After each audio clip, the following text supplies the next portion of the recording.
Assalamualaikum warahmatullahi wabarakatuh dan salam Ramadan Karim.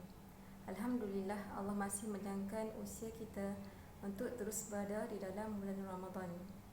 Bagaimana aktiviti anda bersama anak-anak di rumah? Mudah-mudahan kita sama-sama mengimarahkan Ramadan ini dengan lebih baik bersama anak-anak.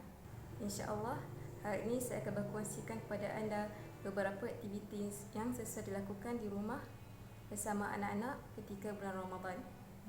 InsyaAllah aktiviti yang dikongsikan tidaklah banyak beza banding bulan-bulan sebelum ini, tapi mudah-mudahan ini asbab untuk kita sama-sama menghidupkan bulan Ramadan bersama anak-anak. Sebagai mukadimahnya, kita akan review balik kan.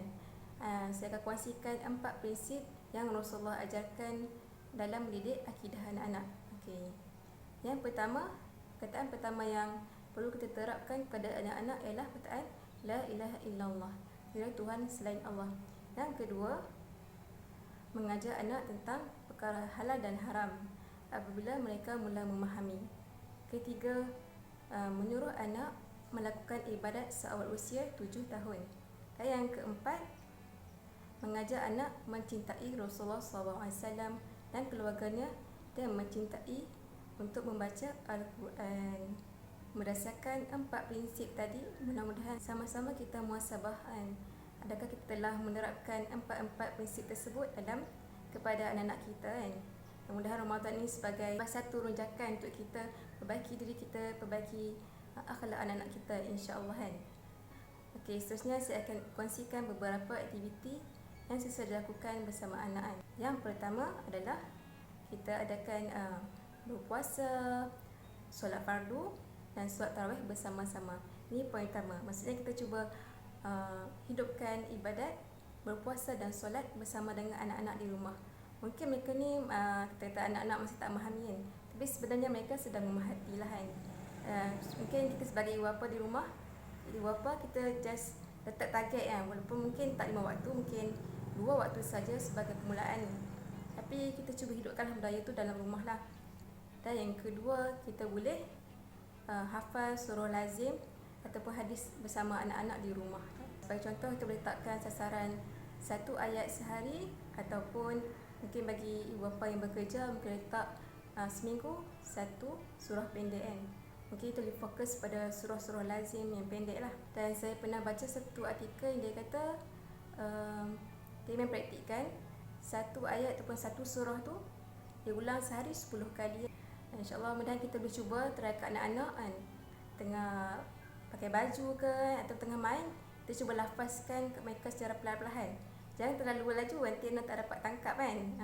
Belum kita cakap laju, tapi kita cuba cakap pelan-pelan. Bismillahirrahmanirrahim. Macam tu pelan-pelan lah, supaya anak dapat ikut rentak tu perlahan-lahan, sehingga insyaAllah mudah-mudahan asbabnya mereka boleh sebutlah selepas itu. Sedangkan aktiviti yang ketiga ialah kita luangkan minimum aktiviti 15 minit bersama anak-anak. Kita boleh create apa sahaja aktiviti. Contohnya kita mungkin anak-anak yang dah boleh melukis, mewarna tu, kita sediakan handout lah, printkan apa aktiviti berkaitan dengan mewarna mengenai Ramadan yang Islamik lah kan, supaya kita dapat hidupkan roh bulan Ramadan, insya-Allah kan. Mungkin kita boleh ada aktiviti buat kuis Ramadan pada anak-anak yang dah mula memahami tentang Ramadan, ajarkan macam mana niat berpuasa kan. Mudah-mudahan tu satu stiker lah untuk mereka memahami apa itu bulan Ramadan ni. Ramadan bulan yang sangat mulia, insya-Allah. Dan sebenarnya satu part yang penting adalah untuk anak-anak yang masih kecil, kita boleh buat aktiviti sensori lah untuk mereka yang masih kecil kan. Cuma anak yang mungkin 5 tahun, 6 tahun, 4 tahun ke bawah, kita boleh buat lah kan. InsyaAllah rasanya yang dah masuk tadika tu lebih tahulah banyak aktiviti yang boleh buat. Yang penting kita sebagai ibu bapa memang kena rajin lah kan, insyaAllah kan. Dan yang keempat adalah mungkin aktiviti yang kita lakukan adalah kita ajarkan anak-anak kita tentang adab dan akhlak dalam Islam. Okay, bila kita sebut pasal akhlak dalam Islam ni sebenarnya terlalu banyak lah kan. Tapi kita berada dalam Ramadan ni, kita meyakini maksudnya satu benda yang normal dalam rumah adalah kena ada konsep tolong menolong kan. Lagi apa dia? Bersedekah, lagi mesti kena makan kan, makan. So makan maksudnya kita ajarkan anak kita apa adab bersahur, apa adab makan. So benda tu kita boleh terapkan perlahan-lahan ke anak kan. So mungkinlah kita boleh ajar secara direct lah. Kita tengah makan tu cakap, adik makan elok-elok kan, macam Nabi ajar makan macam mana kan. Ataupun secara kalau kita rasa kita nak buat banyak benda, kita boleh, ibu bapa yang mungkin ada banyak data download, dia boleh download banyak kan.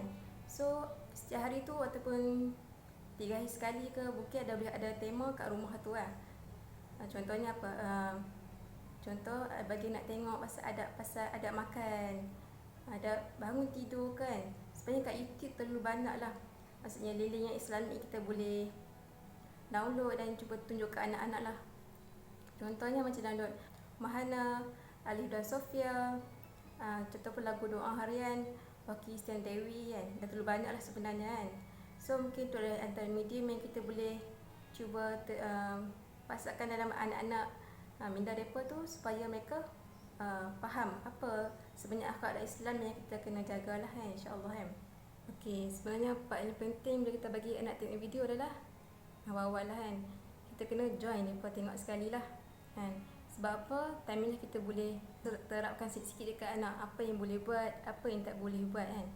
Bila tengok watak tu buat benda yang salah, tegur lah. Bila buat benda yang betul, cakap macam ni lah adik kena buat, macam ni kakak kena buat kan. Sebab tu penting lah kita kena ada sekali, supaya mereka rasa lah kita ni ada kan.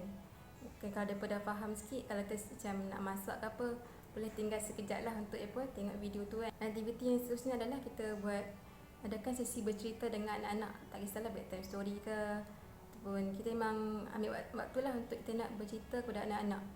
Mungkin benda simple, tengok buku, tergambar tu ada apa, siapa yang ciptakan semua ni kan. Maksudnya tu kita cubalah pelan-pelan kita bercerita pada anak-anak tentang apa dia baca tu lah kan. Mudah-mudahan tu dapat, dan terlupa kita kena kaitkan dengan Allah kan. Sebab pada masa yang sama kita pasakkan akidah mereka tentang Allah, tentang mencintai Nabi dan suka membaca Quran kan, insya-Allah. Dan insya-Allah antara aktiviti lain adalah kita boleh baca Al-Mulk bersama-sama. Mungkin kita akan sepenat lepas tarawih tu, tapi kita boleh buat kalau sempat kan, boleh kita baca Al-Mulk bersama dengan anak, Al-Mulk ataupun surah lain lah. Kita baca dalam kelompok kecil bersama anak-anak. Walaupun mungkin mereka tak faham lagi, tapi insya-Allah mudah ia menjadi bi'ah ataupun suasana yang boleh lekat dalam keluarga kita lah, insya-Allah kan. Okey. Dan sebenarnya terlalu banyak lagi aktiviti lain yang kita boleh buat dengan anak-anak kan. Tu antara beberapa lah yang saya boleh kongsikan di sini. InsyaAllah mudah-mudahan untuk kita bagi anak kita lebih bersemangat untuk nak membuat kerana Allah kan. Mudah-mudahan kita cuba bagi bersemangat dengan kita buat reward chat kan. Reward chat. Sebab apa? Sebab ia akan membuatkan mereka rasa lebih bersemangat kan. Sebelum daripada buat benda tu, kita cuba chop ke, ataupun kita letak stiker yang comel-comel lah untuk mereka pasti mereka sukanya, insya-Allah kan. Mudah-mudahan kita dapat menghidupkan Ramadan kita bersama anak-anak di rumah dengan lebih baik dan dapat pertolongan dan hidayahnya, insya-Allah.